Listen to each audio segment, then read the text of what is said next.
You mentioned Paul Stanley earlier, and as I recall, you guys toured, I think opened for Kiss, I want to say, what, like 79-ish, right?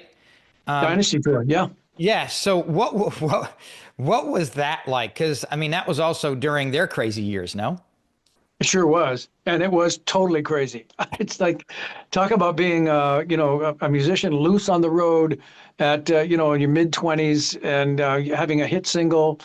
Um, Kiss was phenomenal. Of course, they knew we were part of the team with O'Coin Management.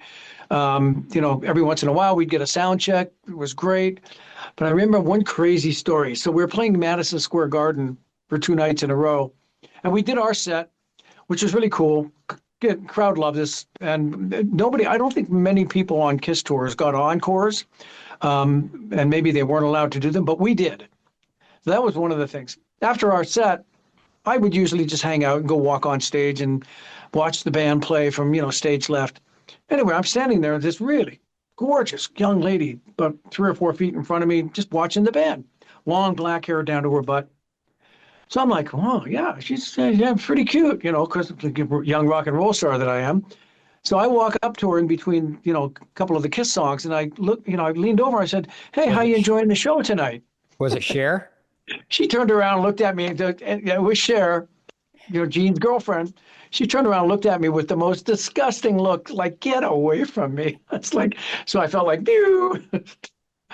That was pretty funny. There's so much more about the band's history that we could just go on and talk about. But I mean, for today, this is a great segue into your brand new record, Third Time's a Charm.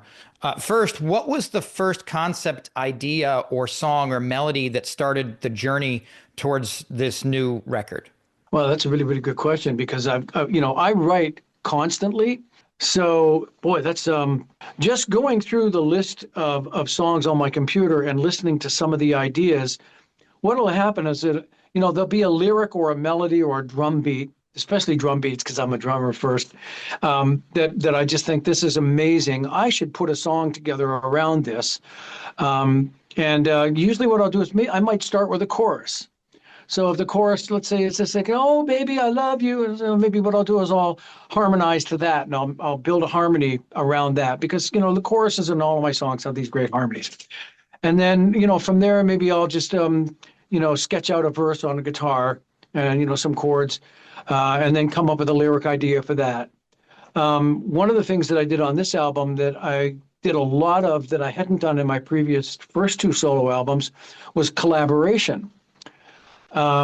Chris Laney is one of the members of the band Pretty Maids, who are absolutely one of my favorite bands in the world. This is kind of a long story, but I'll try to truncate it a little bit.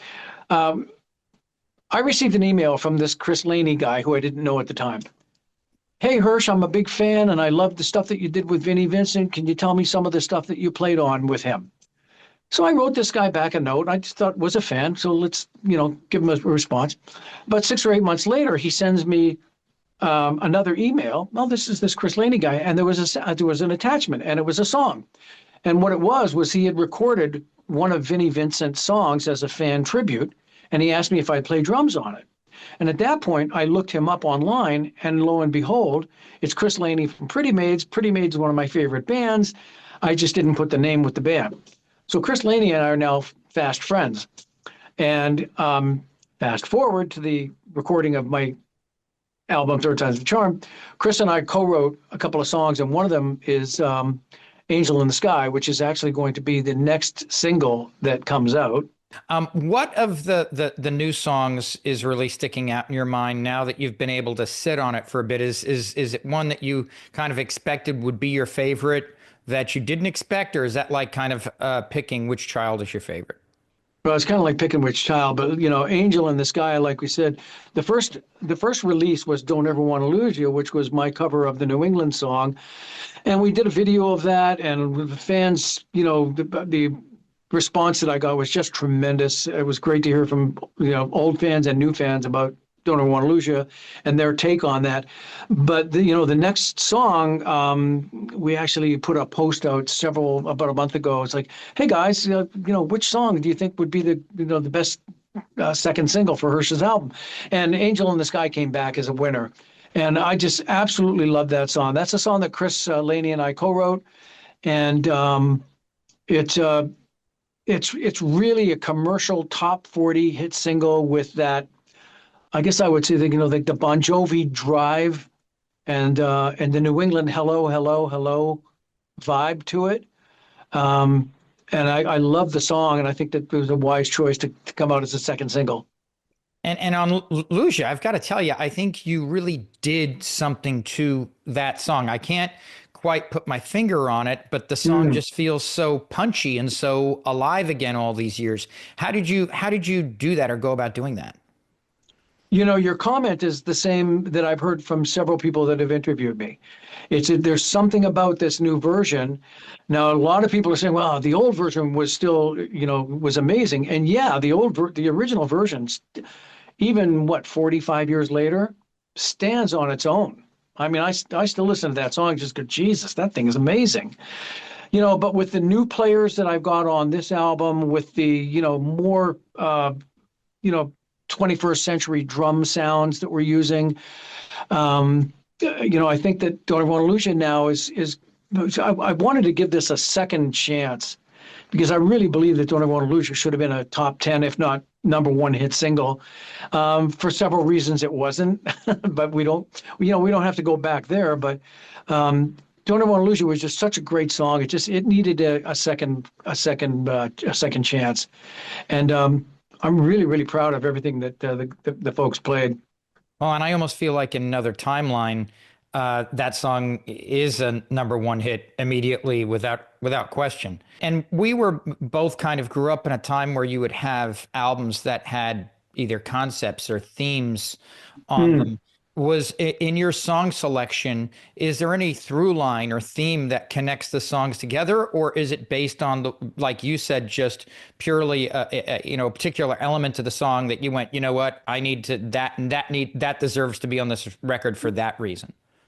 Yeah, you can't say that this is a concept record. I mean, there's 6 songs that are my originals, and there's 6 songs that are the New England. So I guess that's the concept. The concept was originally to put out a completely original album. When I Don't Ever Want to Lose You was the first New England song that I recorded. The story behind that goes like this. Jimmy and I were in LA. We were setting up in a recording studio because New England had some gigs in LA and we were going to be rehearsing there. The other 2 guys weren't there. So Jimmy and I said, well, let's turn the tape recorder on, Pro Tools, and just record something. Well, let's just play Don't Ever Want to Lose You. So it was just Jimmy and I, Jimmy on keys, me on drums, and we recorded the basic track for Don't Ever Want to Lose You. And then several years later, as I'm putting my album together, Third Time's a Charm, I came across those tracks that Jimmy and I recorded. And I'm like, holy shit, this stuff sounds amazing. This is, the tracks were just great. So I started adding to them. I played a little bit of guitar and I sang all the background vocals and lead vocals, and that song just kind of like exploded. Sent it to Chris Laney, and so that's how that was the beginning concept of putting together a bunch of New England songs and having a bunch of different guest artists play on those songs. Now, Ron Bumblefoot Thal, who's been a dear friend of mine for several years and is a huge New England fan, I sent him a note and said, Ron, would you like to play on one of the New England songs, Nothing to Fear? And he immediately mailed me back, yes, send me the track. So that's Ron Bumblefoot Thal playing all the guitar tracks on Nothing to Fear. When you step back into the studio with these guys from years and years, and then there's years that have gone by in between, is it like getting right back on a bicycle? I mean, is it like you guys had never had a break? Do you guys get right back into it, or do you have to dust cobwebs off? How does that work? Oh, that's a great question too, and I'll give you a story that gives you the answer to that. So New England had been off the road from like 1983 till the mid 90s, maybe early 2000s, and a friend of mine in Boston said, would New England reform and do a benefit concert? So I called the guys and everybody was like, yeah, let's do it. So we all flew into Boston and we got together at a little rehearsal studio in downtown. And we're like, man, we haven't played in like 25 years. What's it? Is it going to sound like crap, or is it going to be? So I counted in, was Alone Tonight is always the first song that we jump on. It's just a, kind of like up-tempo rock and roll song. I counted in 1, 2, 3, 4, blah, blah, blah, blah, blah, blah. And man, I tell you, the band sounded unbelievable. And we were just looking at each other like, holy crap, this sounds amazing. You got 25 years later of maturity as musicians.